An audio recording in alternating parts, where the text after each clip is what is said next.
अगर लोगों ने अपने गट हेल्थ के बारे में सोचना नहीं शुरू किया और राइट मील्स या कुछ राइट फूड्स और ड्रिंक्स अपने डाइट में ऐड करना नहीं शुरू किया, तो what do you think 10-20 years में इंडिया में क्या क्या प्रॉब्लम्स आ सकती हैं? Well, that picture can be scary. जो पहले diseases 40 और 50 years में आती थी, कुछ वो signals अब जल्दी आने लग गए हैं.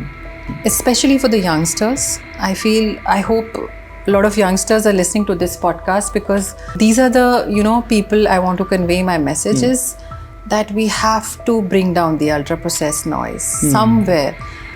Because इतना fast paced इनका life अभी है and if they just go head on, then the picture can be scary. India में ज़्यादातर मैं देखता हूँ लोगों को, इंडिया में क्या मतलब all over the world it's a problem, weight loss. जब भी ऐसी प्रॉब्लम होती है तो कैलोरीज लोग कम करते हैं अपनी, या कैलोरीज पे काम करना शुरू करते हैं. डू यू थिंक कि उससे वेट लॉस हो जाता है या there is more to that? Well, I'll say calorie is part of the story, but it is not the complete story. Okay. क्या हमारा मूड, हमारा बिहेवियर, स्ट्रेस लेवल, ये सब भी गट हेल्थ से रिलेटेड है कहीं ना कहीं? Absolutely, they are connected and very well connected. There are some people who farts a lot. They say it's very natural and everything, and it is very natural. But when is it unhealthy? ये मैं आपसे पूछी इसलिए रहा हूँ because it's very uncomfortable for someone Absolutely, who. but this is all science. Yes, exactly. So I would love to answer this. Yeah. See, there are different parameters that we take into account when it comes to gas. Fermentation बहुत पुराना technique है. It goes back to almost like 13,000 years ago. And this is something very interesting I would like to cite, that the first ferment that has been documented in all the manuals of fermentation is beer. Oh. Somewhere in the mountains of a town in Israel. So इतना पुराना fermentation technique तब से चली आ रही है ना. It was for various reasons, for preservation, for sustainability, for colder climates, survival. बहुत चीज़ों के लिए fermentation की technique अपनाई जाती थी. हेल्दी चीज़ें भी पैकेट्स में आ रही हैं, right? There is a substitute for chips, healthy chips आ रहे हैं, हेल्दी प्रोटीन बार्स आ रहे हैं. तो डू यू थिंक कि ये जब चीज़ें लोग ज़्यादा कंज्यूम कर रहे हैं तो वो उसकी वजह से भी वेट लॉस नहीं हो पा रहा है लोगों का? Anything that comes out of a packet, of course that is processed. जो मार्केट में अवेलेबल है kombuchas, are they even healthy?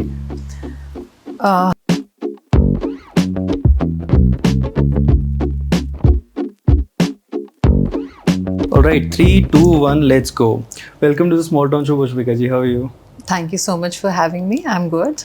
Okay, तो मैं सबको बता दूं कि आज का जो टॉपिक है, ये मेरे लिए भी बहुत नया है और मैं एक लर्नर की तरह, एक स्टूडेंट की तरह बैठा हूँ आपके सामने. तो मैं भी आज बहुत कुछ सीखने वाला हूँ बिकॉज न्यूट्रिशन के बारे में हम लोग कहीं ना कहीं पढ़ते रहते हैं, समझते रहते हैं, बट फर्मेंटेशन लेड न्यूट्रिशन ये एक मेरे लिए भी बहुत एक नई चीज़ है एंड आई एम श्योर जो लोग देख रहे हैं उनके लिए भी नई चीज़ होगी. तो सबसे पहले I want to ask you, आप अगर जो भी आपको पहली बार देख रहे हैं और पहली बार सुन रहे हैं तो आप किस तरह से अपने आप को इंट्रोड्यूस करेंगे? Well, first and foremost, मैं एक पहाड़ी एट हार्ट हूँ, born and brought up in Dehradun. And जो मेरी ये क्यूरियोसिटी थी बचपन से to always being curious about food, plants, for that matter कि certain foods कई लोगों को बहुत अच्छे लगते थे.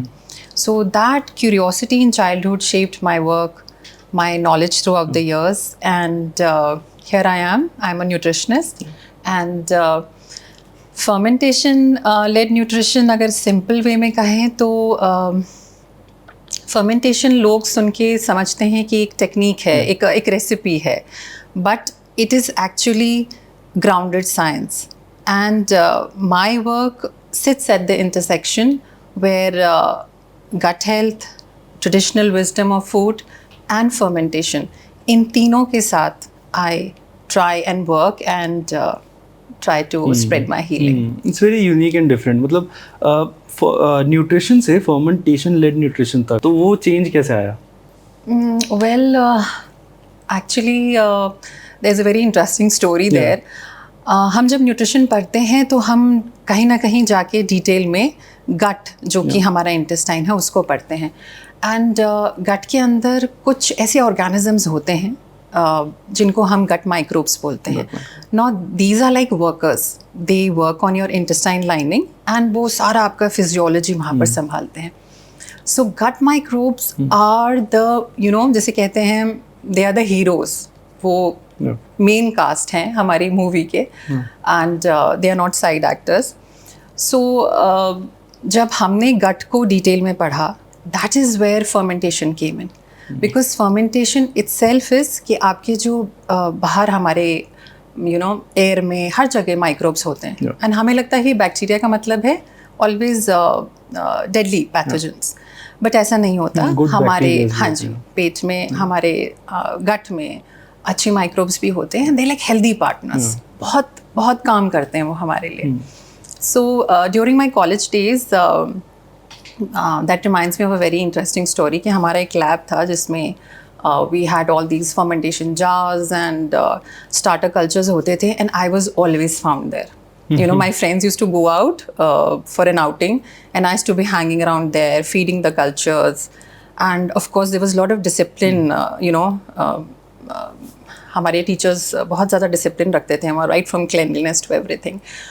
So when I started observing a simple jar, चाहे वो कांजी का हो, चाहे वो for that matter kombucha का हो, there is lot of living activity going on. हमें बाहर से देख के ऐसा नहीं लगता, but if you come to see it, whatever food is getting inside that jar, it is getting transformed, and that is because of the microbes. So that is the connection of fermentation, your gut microbes, and your nutrition. So it's a complete matrix. Okay. वाह अभी हम इसको detail में और पढ़ेंगे. Sure. मैंने पढ़ा था कि आप हार्वर्ड यूनिवर्सिटी का एक कोर्स भी आपने किया है, तो मैं आपका एक एक्सपीरियंस जानना चाहता हूँ उसका. Plus I want to know कि फूड और हेल्थ को आप उस कोर्स से पहले जैसे देखते थे और उस कोर्स के बाद आप जिस तरह से देखने लगे, तो कोई डिफरेंस था उसमें? Very beautiful question, I must say. In fact, aligns with my experience. Harvard का curriculum actually gave my work a language. Okay. उनका जो करिकुलम था उसमें हमें ये सिखाया गया कि फूड हम सोचते हैं सिर्फ जो प्लेट के ऊपर, whatever is there on the plate, and they are like we have divided it like protein, fats and fibre and things like that. But that course give me an a perspective that food is beyond that. What is actually happening to your food and how your body is actually utilizing it. So that entire technique was taught to me through that curriculum. And then I realized that nutrition is just not food on a plate. It's much more than that. It's much more because how your body utilizes it is what matters. For me, it's not what you eat, it's how your body utilizes what you eat matters most. तो मतलब क्या हम कह सकते हैं, जैसे अगर हम इंडिया की बात करें, लोग फूड को और हेल्थ को जिस तरीके से देखते हैं, तो वो बस एक लेंस से ही हम लोग देख रहे हैं, उससे ज़्यादा हम समझना नहीं चाह रहे हैं हेल्थ को एंड फूड को. I'll say maybe unknowingly हम कहीं ना कहीं बहुत फास्ट पेस्ड हो गए हैं, and because fermentation requires a lot of patience and slow है, observation है, so that is the missing link हमारे आज के fast paced life में. We've actually made food very fast, और at the same time हमारा digestion बहुत slow हो गया because of many other factors. तो कह सकते हैं कि मतलब इस कोर्स के बाद ही आपको मतलब कहीं ऐसा लगा कि ये फर्मेंटेशन सिर्फ एक ट्रेडिशनल विजडम नहीं है, it's more than that, it's powerful, it's science backed. Absolutely, it is actually microbiome science. And अब आप देखेंगे कि स्टैनफोर्ड स्कूल ऑफ मेडिसिन के काफ़ी रिसर्चर्स ने भी एंड बहुत सारे अदर माइक्रोबायोम प्रोजेक्ट्स भी हैं हमारे इंडिया में, जिन्होंने ये ऑथेंटिकेट की है इन्फॉर्मेशन दैट गट माइक्रोबायोम, यानी जो हमारे गट के अंदर जो बैक्टीरिया होते हैं, they help improve a lot of factors, physiological factors जो हमारे गट के अंदर होते हैं, उनसे जो हमारे मेटाबॉलिक डिस्टर्बेंसेस होते हैं उस पर काफ़ी फ़र्क पड़ता है. ओके. इंडिया में ज़्यादातर मैं देखता हूँ लोगों को, इंडिया में क्या मतलब all over the world it's a problem, weight loss और हेल्थ इश्यूज़ जो आजकल होने लगे हैं लोगों को, ये बड़ा एक प्रॉब्लम लगता है. लेकिन मैं देखता हूँ लोग जब भी ऐसी प्रॉब्लम होती है तो कैलोरीज लोग कम करते हैं अपनी, या कैलोरीज पे काम करना शुरू करते हैं. डू यू थिंक कि उससे वेट लॉस हो जाता है, या there is more to that?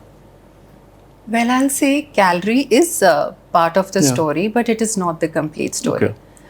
अब आप देखिए कि अगर 3 लोग हैं and they eat 500 calories for example, Yeah. so एक bloated होगा, Yeah. एक को energy मिलेगी and तीसरा maybe lethargic होगा. There's something deep happening. It's not all about calories. Yeah. There are a lot of factors that influence those calories. अगर आपका अंदर से गट माइक्रोबायोम वीक है, डाइजेशन वीक है, आपका लाइफस्टाइल पुअर है, लैक ऑफ स्लीप है, lot of ultra processed noise है आपके फूड में, so even healthy food would feel like a burden. तो मतलब अगर कोई हेल्दी खाना खा रहा है, अपने हिसाब से वो बहुत हेल्दी चीज़ें खा रहा है, लेकिन उसके बाद भी वो कभी कभी होता है थकान फील हो रही है, ब्लोटिंग फील हो रही है, तो गट इशू है मतलब वो. Yes, most of the times, because see that is the control room. Yeah.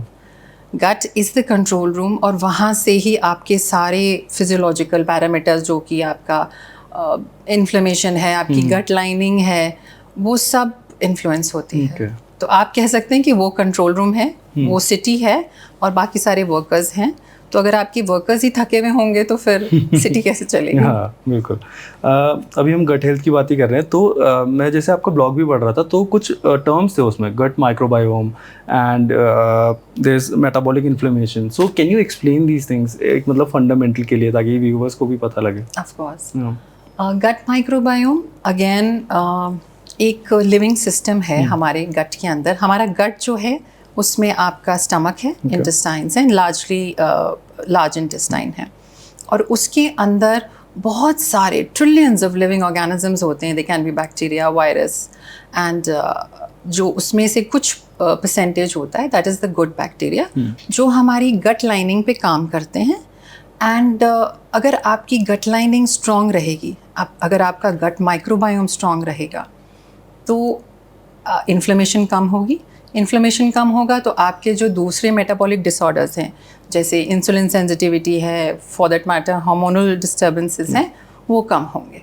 So that in simple words is gut microbiome. Okay.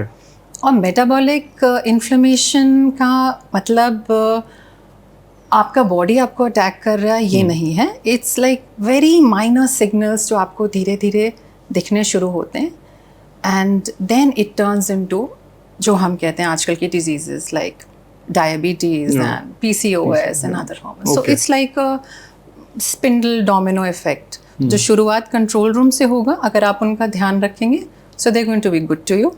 Otherwise everything starts falling apart gradually. Okay. तो अभी आपने कुछ कंडीशंस बताई, diabetes, PCOS.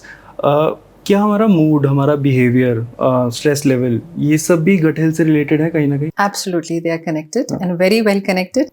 And this is one of the most fascinating discoveries of modern science in the sense कि हमारा गट और हमारा brain, समझिए कि एक टू वे हाईवे है.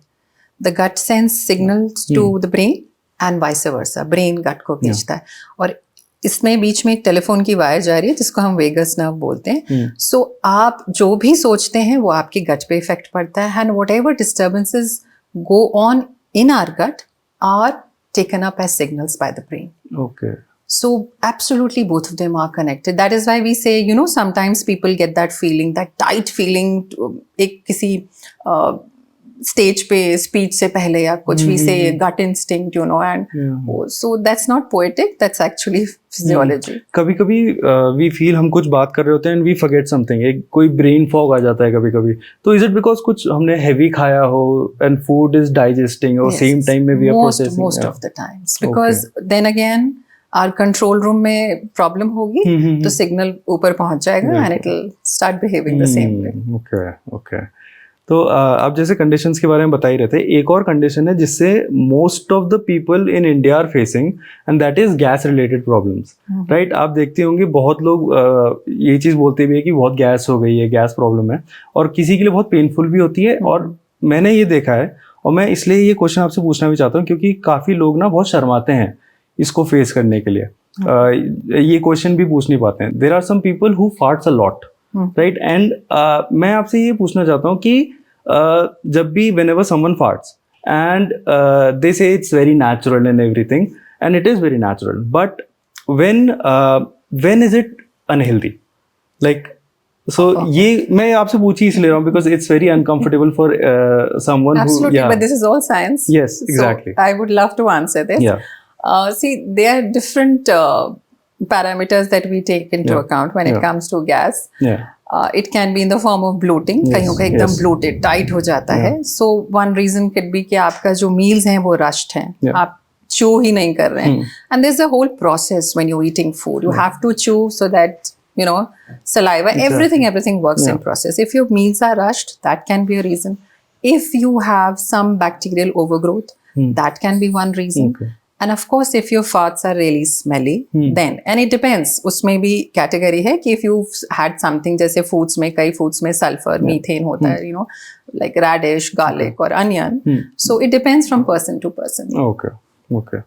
So basically वही है कि आई थिंक आपकी इस आंसर से ये भी एक चीज़ लोग समझ सकते हैं कि इट्स वेरी नेचुरल एंड लोगों को इन चीज़ों के बारे में बात करने से शर्माना नहीं चाहिए. एब्सोल्युटली. एंड कोई चीज़ बहुत क्रॉनिकली हो रही है, जो कंटिन्यूसली हो रही है, then of course it needs attention. But sometimes अगर आपको ऐसा हो रहा है, so I mean, but you must pay attention if it's happening you know, a lot times. It definitely needs some intervention.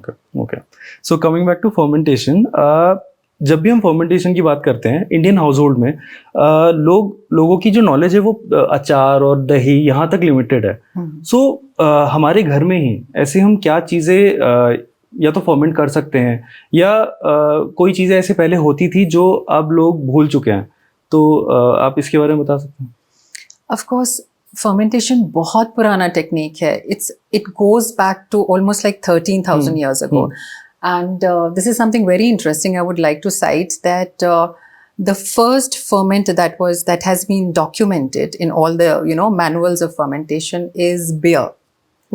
Somewhere in the mountains of a town in Israel. So इतना पुराना fermentation technique तब से चली आ रही है ना. It was for various reasons, for preservation, for sustainability, for colder climates, survival. बहुत चीज़ों के लिए fermentation की technique अपनाई जाती थी. And I don't think we have fermented foods vanish हो गए हैं, but somewhere we have, you know, our ultra processed foods and fast paced life has outgrown that. Otherwise आप देखें कि हमारे उत्तराखंड में इतने cultural ferments हैं, जैसे for that matter पल्लड़ is one of them. And बहुत homes में अभी भी बनाया जाता है. Then we have छांग, Nepalese का, and of course हमारी that humble kanji बनाई जाती है. Then we from northeast we have something like gundruk, and of course kombucha सब लोग कहते हैं कि it's like, you know, global. Kombucha, sauerkraut, बहुत famous भी हो रहा है kombucha. Yes. But I would like to mention here कि there's another variety of kombucha that's called the champagne of kombuchas, and it's called Jun kombucha. Now Jun जो है वो हमारे जो डॉक्यूमेंट्स हैं फर्मेंटेशन के, उनमें भी साइट किया गया है कि it doesn't have the original in Himalayas, but definitely Tibetan and Buddhist culture में काफ़ी यूज़ होता था ये. So it's just that we need to get back this traditional wisdom and pass on the heirloom recipes. अगर हमारे घरों में heirloom recipes pass on होंगी और एक ही आपका कोई फर्मेंट अगर बनना शुरू हो जाएगा.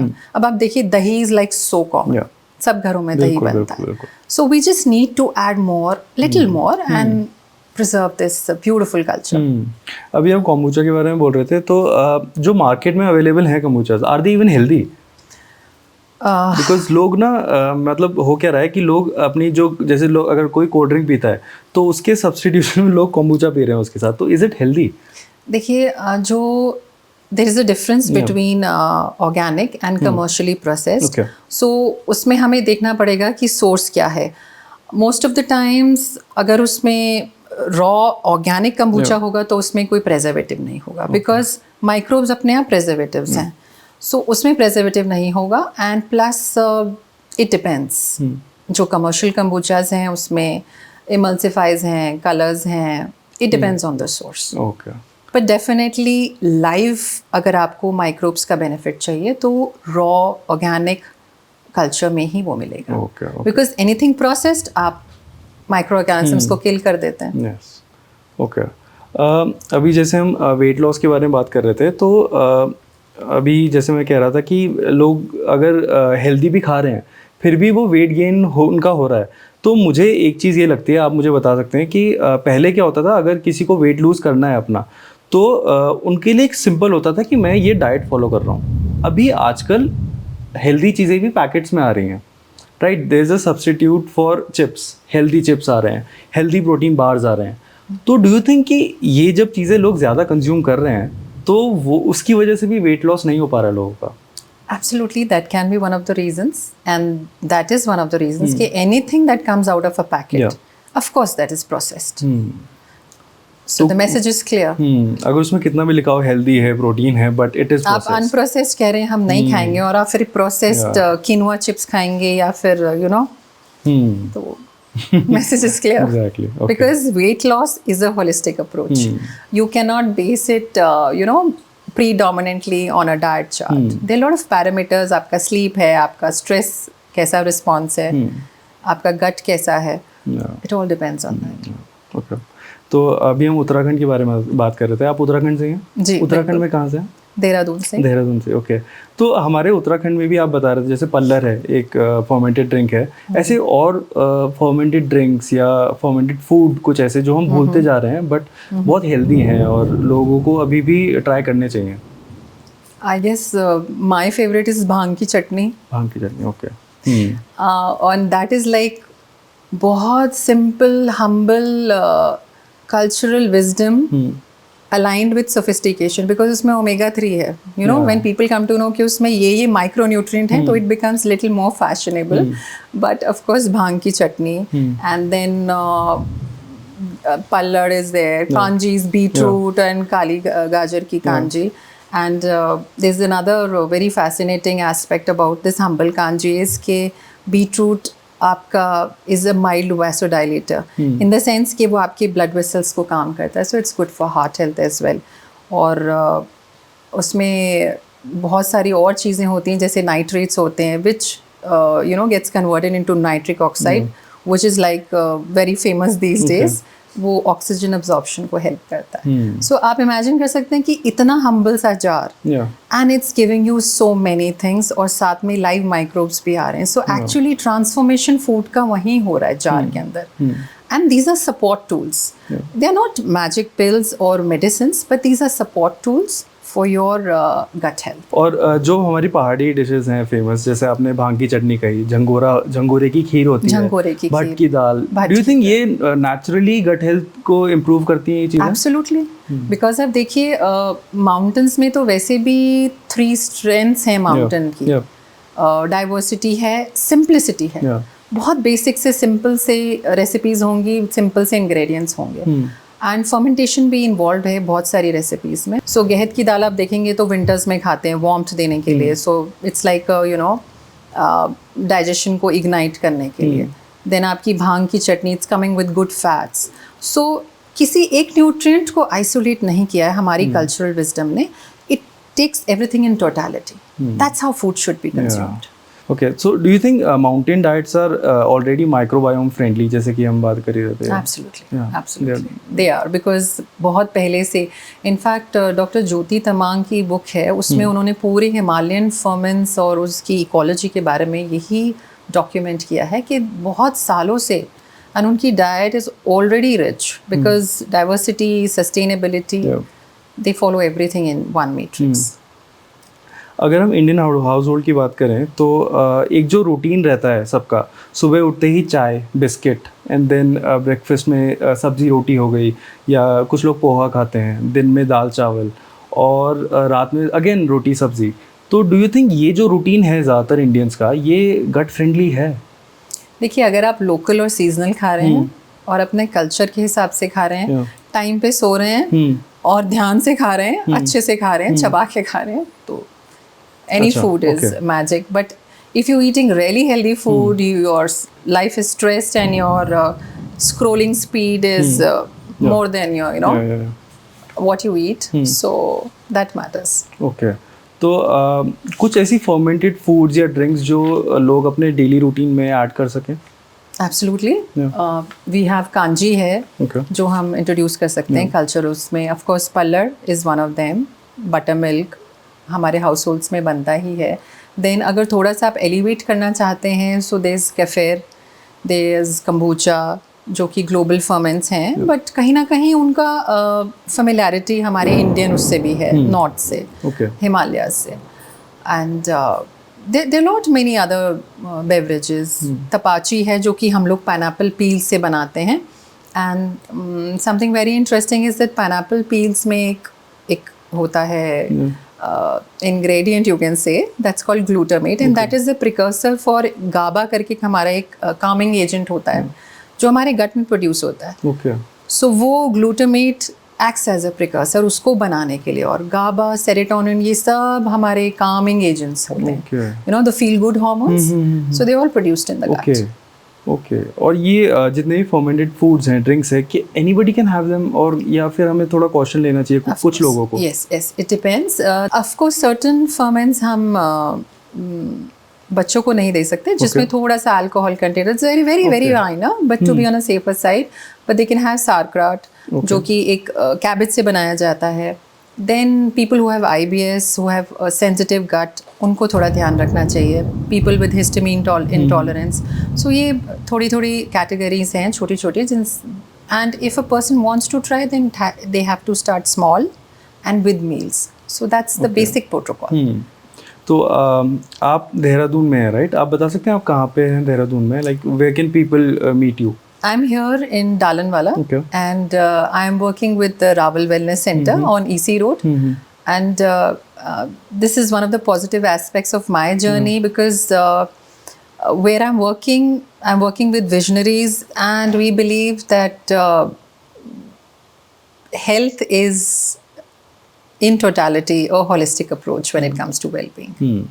तो देहरादून में जैसे आपके पास पेशेंट्स आते हैं तो सबसे ज़्यादा प्रॉब्लम आप लोग क्या लेके आते हैं आपके पास और आपका क्या स्टेप रहता है उस चीज़ को लेके? देखिए ज़्यादातर तो गट रिलेटेड आते हैं बट कहीं ना कहीं अंडरलाइंग गट इशू होता है. एंड वो कभी इंसुलिन रेजिस्टेंस में, कभी वेट गेन में शो अप होता है. सो my approach first is to understand their lifestyle pattern plus how healthy their gut is and then we take it from there. Do you think कि देहरादून जैसे शहर में to pursue something like fermentation led nutrition difficult पड़ता है आपको, या आपको कभी लगता है कि अगर you were in a city से दिल्ली, मुंबई, बैंगलोर, तो वहाँ पे आपको easy पड़ता, इस तरह का कभी आपको लगता है कुछ? I never looked at it that way because being a true Pahadi, I always wanted to reach out to my own people. And at the same time, if there was a area where जहाँ पर मुझे अपनी knowledge spread करने की ज़रूरत पड़ेगी, so I'm really excited actually to do that with my own people because this is my town. I've grown up here. I have grown up at Rajpur Road where जहाँ इतने पेड़, इतने फलों से लदे हुए पेड़ होते थे. So that has stayed with me. So I don't think so. I would think that staying here and interacting with my own people would limit my opportunities outside. I'm very happy doing it with my people. I can relate with you because मेरे से भी बहुत लोग पूछते हैं. मैं इसीलिए आपसे भी पूछ रहा था because लोग कहते हैं कि बाहर जा सकते थे, मुंबई, दिल्ली, बहुत अपॉर्चुनिटी है, but we can't explain the yes. I'm glad we have a mutual feeling. Yes. What it feels to have our own business or something that we have created in our own city. Because I know Dehradun में आजकल बहुत चीज़ें बदल रही हैं, development हो रहा है, and there's too much traffic, but still this city is better than a lot of cities. Absolutely. I agree. Okay, so आपके blog में मैंने एक चीज़ देखी थी. You work a lot on women's health also, like hormonal balance. So is it also connected with gut health? Most of the times. Yes. Okay. Because जैसे मैंने आपको बताया कि गट हमारा कंट्रोल रूम है एंड अगर आपका गट डिसबैलेंस होगा तो मेटाबॉलिक इन्फ्लेमेशन शुरू होगी. Then it leads to leaky gut and जो टॉक्सिन्स होते हैं वो ब्लड स्ट्रीम में लीक आउट हो जाते हैं. and that leads to insulin resistance, and ज़्यादातर hormonal issues कहीं ना कहीं linked हैं, and that they have been cited in the various researches as So well. thyroid and PCOS, they are Yes, also yes, connected. of Okay, course. okay. That is one parameter. Okay. Can you name your top favorite fermented drinks? Because अभी मैंने आपकी table भी देखी थी जहाँ पे आप कह रहे थे कि these are my babies, और आपने बहुत अच्छे से प्रेजेंट करके रखे हुए हैं अपने fermented drinks. तो do you have your favorites? Yes, my favorite is Kanji. Okay. And of course, my son, who's like 17-year-old, and I must mention that my 70-year-old son and my 86-year-old father-in-law, they eat the same diet. Okay. Of course, portions Yeah. alag-alag hai, Yeah. because he's a teenager. But why I've mentioned this is because the approach, the holistic approach that we try and maintain at our table, it matters a lot. And my favorite is Kanji, but of course my household it is loves. very famous. Kanji is very famous in Yes, Uttarakhand. absolutely. Yeah. And my house loves kombuchas. Okay. And what does your family think about your fermentation drink? They are really happy. And of course, I'm busy, so they're happier. My son is happier because I don't hang around his neck. Okay. But yes, they're very happy about it. Okay. In fact, my husband pushed me into this, this sentiment of mine to take it forward and spread my knowledge and bring it about. Yeah. When there's someone to support you, you feel more like powerful and strong. Absolutely. Okay. So we were talking about gut health and अभी जैसे मैं Indian house hold की बात कर रहा था, fast food बहुत लोग इंक्लूड करने लग गए हैं, एक अपनी डाइट में इंक्लूड करने लग गए हैं लोग, फास्ट फूड लोग बहुत ज़्यादा कंज्यूम कर रहे हैं. अगर लोगों ने ये चीज़ अपने गट हेल्थ के बारे में सोचना नहीं शुरू किया और राइट मील्स या कुछ राइट फूड्स और ड्रिंक्स अपने डाइट में ऐड करना नहीं शुरू किया, तो what do you think 10-20 years में इंडिया में क्या क्या प्रॉब्लम्स आ सकती हैं? Well, that picture can be scary, but I feel जो पहले diseases 40 or 50 years में आती थी, कुछ वो signals अब जल्दी आने लग गए हैं. So we still have time, and with the right lifestyle pattern, we can bring about a major shift, especially for the youngsters. I hope a lot of youngsters are listening to this podcast because these are the people I want to convey my messages that we have to bring down the ultra processed noise somewhere, because itna fast paced inka life abhi hai, and if they just go head on, then the picture can be scary.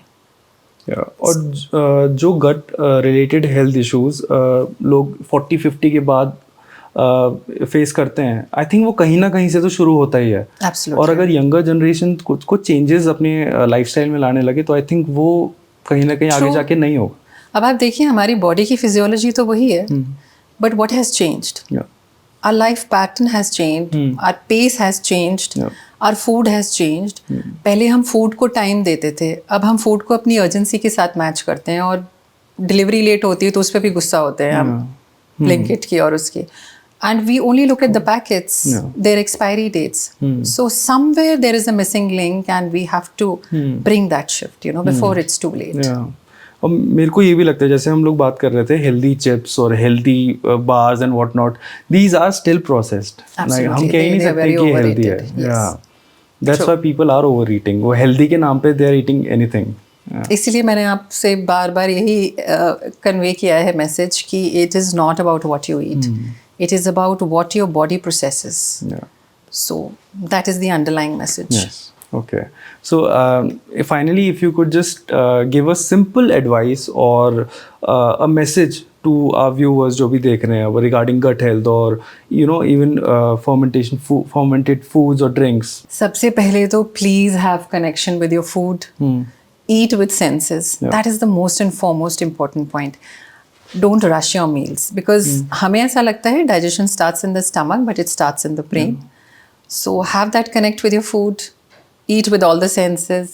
सुखासन में बैठ के खाइए, और थोड़ा सा अपने food को, अपने डाइजेशन को अपग्रेड करिए. हम हमेशा we running after superfoods and isolating micronutrients, for example, protein and etc. But it's time we start upgrading our digestion, Yeah. and that's how we're going to sail through with the better health. आप एक और चीज़ भी add कर सकते हो कि stop like taking advice from reels and go to a Oh yes, nutritionist. yes, please, because confusion से आपका gut confuse होगा, Exactly. and then if things fall apart, then it हाँ, becomes क्योंकि very मैं भी देखता हूँ ना, मैं एक रील देख रहा हूँ, उसमें किसी चीज़ के बारे में बहुत अच्छी बात लिखी हुई है, सेकंड रील वो उसी इंग्रेडिएंट को या फूड आइटम को गलत बता रहे हैं, तो इट्स वेरी कंफ्यूजिंग कि हम I totally agree. Even for fermentation, अगर आप देखेंगे, लोग समझते हैं कि fermentation एक रेसिपी है. Exactly. आपने रेसिपी ली और बना ली.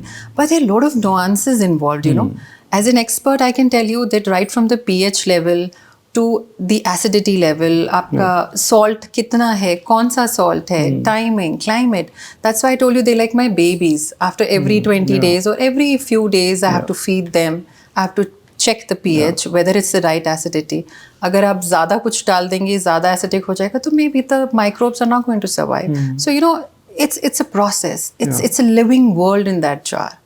So we have to pay respect to those workers. Yeah. What is the process like? अगर कोई fermented drinks अपने घर में बनाना चाहता है, is it easy or it takes time to understand? If you're passionate, you are in touch with an expert, definitely. Okay. It's not going to be difficult. Okay. I'll convey this message that please go ahead. Please do that. At least bring basic ferments in your daily, diet.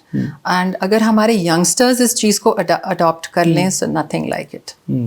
Okay. Great. So thank you so much. I had a lovely time. मेरे को बहुत कुछ सीखने को मिला है आज, और काफ़ी नई चीज़ें मेरे को सीखने को मिली. I hope you had a great time. Thank you so much, Akshay. It's a wonderful platform, and I'm glad that I got the opportunity to get my message across, especially to the youngsters, about the holistic approach to food. And after this, I must treat you to one of my ferments. Sure. I would love that. Yeah. Thank great. you so much. I'm going to talk about this with my parents as well, क्योंकि वो ये बहुत ही important चीज़ है, and I'm glad कि मेरी आपसे इन चीज़ों के बारे में बात हुई. तो and I think जो भी लोग देख रहे हैं, you can read about this, you can even reach out to Pushpika ji, and you can talk to your parents about this as well, because this is very, very important. It's about your gut health, and everything is connected to gut health. So yeah, thank you so much. Thank you so much for having me. Thank you.